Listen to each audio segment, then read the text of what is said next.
Kerajaan Kutai adalah kerajaan Hindu tertua di Indonesia. Kerajaan Kutai terletak di wilayah Muara Paman di Kalimantan Timur, lebih tepatnya dekat dengan Sungai Paman.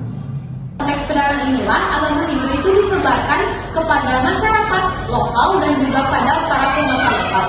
Yang kedua, para Brahmana. Selain pedagang, para Brahmana juga berperan penting dalam penyebaran agama Hindu di Kutai. Para Brahmana melakukan interaksi dengan warga setempat, khususnya dengan penguasa lokal, dan melalui interaksi tersebut, agama Hindu itu mulai diterima dan dipraktikkan. Yang ketiga, adopsi oleh penguasa lokal. Penguasa Kutai pada saat itu adalah Raja Aswawarman.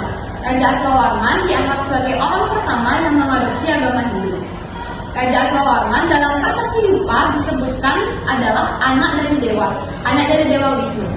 Oleh karena itu, Raja Aswawarman dianggap memiliki hubungan-hubungan khusus dengan dewa-dewa di Hindu. Raja Aswawarman bersama dengan keturunannya seperti Mulawarman melakukan persembahan dengan skala yang besar, sebagaimana yang tercatat pada prasasti Yupa. Yang keempat, pengaruh budaya dan politik dari India. Raja-raja Kutai menggunakan aksara Pallawa dan bahasa Sanskerta dalam prasasti-prasasti mereka. Itu merupakan bukti pengaruh budaya dari India. Selain itu, kontak dengan kerajaan Gupta di India yang merupakan pusat peradaban Hindu merupakan salah satu alasan pengaruh berkembangnya agama Hindu di Kutai. Yang kelima, perkembangan agama Hindu di Kutai. Setelah diterima oleh penguasa lokal, agama Hindu mulai berkembang pesat di Kutai. Raja Mulawarman, putra Raja Aswawarman, adalah salah satu raja yang berperan penting dalam penyebaran agama Hindu di Kutai. Raja Mulawarman melakukan persembahan besar-besaran kepada para Brahmana dan membangun Tugu Yupa sebagai monumen keagamaan. Di sini saya akan membahas mengenai tahapan perkembangan agama Hindu di Kutai. Bisa dilihat pada PPT untuk poin pertama, yaitu pengaruh India melalui jalur perdagangan maritim. Hindu masuk ke Kutai itu melalui jalur perdagangan maritim. Kutai berada jalur perdagangan yang sangat strategis di antara kawasan Asia Tenggara dan juga India. Perdagangan ini juga memperkenalkan sistem kepercayaan, budaya, dan juga bahasa Sanskerta yang akhirnya mempengaruhi penguasa lokal. Untuk poin yang kedua, yaitu Raja Mulawarman peninggalan Yupa. Bukti tertua perkembangan agama Hindu di Kutai ditunjukkan dengan ditemukannya prasasti Yupa. Prasasti ini ditulis dengan aksara Pallawa dan juga bahasa Sanskerta.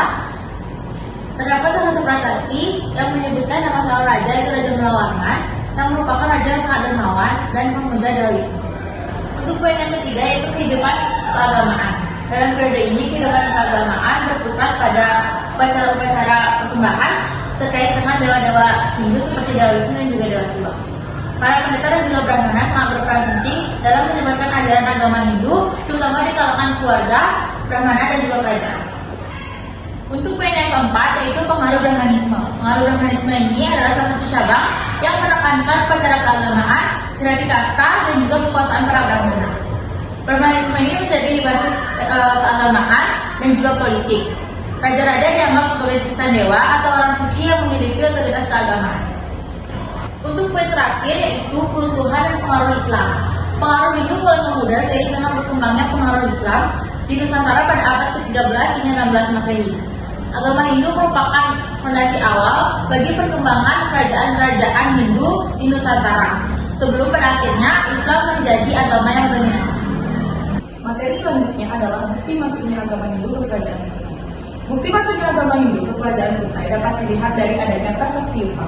Prasasti Yupa adalah sejenis tiang batu, bisa dilihat contohnya pada gambar, yang digunakan dalam ritual keagamaan Hindu, terutama untuk memperingati persembahan kepada para dewa. Prasasti ini digunakan untuk mengabadikan upacara-upacara yang dilakukan oleh raja-raja di Kutai pada masa itu. Terdapat 7 prasasti Yupa yang ditemukan di Bukit Berubus, Kabupaten Kutai, Kalimantan Timur.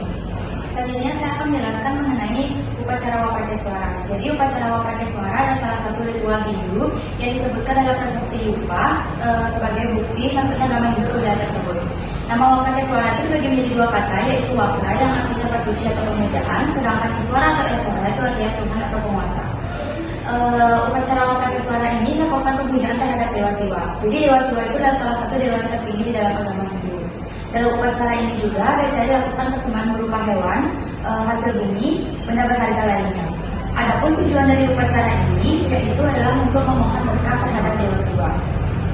Penyebutan upacara ini dalam prasasti menunjukkan bahwa masyarakat Kutai itu sudah mengetahui dan mengamalkan tradisi Hindu, khususnya yang berkaitan dengan kerajaan Silla.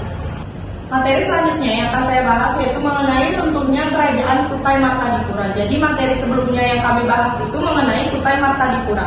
Ada dua kerajaan Kutai, yaitu Kutai Martadipura dan Kutai Kartanegara.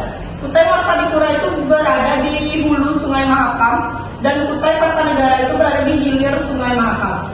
Jadi Kutai Martadipura itu lebih awal berdiri daripada Kutai Kartanegara, itu berdiri sekitar abad ke-4 Masehi, sedangkan Kutai Kartanegara itu berdiri pada abad ke-14 Masehi.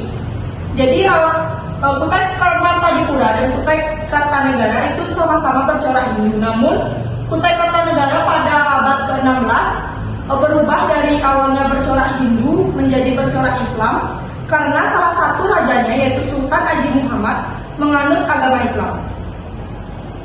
Karena berubah corak menjadi agama Islam, dia ingin memperluas wilayah kekuasaannya dan ingin menyebarkan agama Islam. Jadi ia ingin menaklukkan Kutai Martadipura.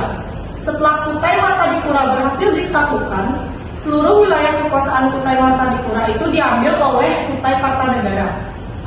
Jadi kesimpulannya, kerajaan Kutai Martadipura itu runtuh karena serangan dari Kutai Kartanegara.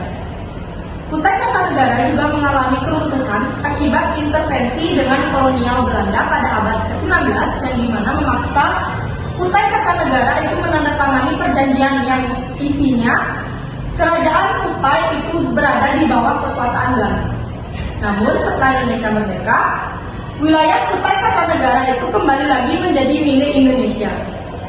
Pada 1960, status kerajaan itu dihapus, jadi bukan lagi kerajaan Kutai Kartanegara, tapi menjadi Kabupaten Kutai Kartanegara hingga sekarang. Jadi itu tadi penjelasan dari kami. Sekian dan terima kasih. Bye-bye!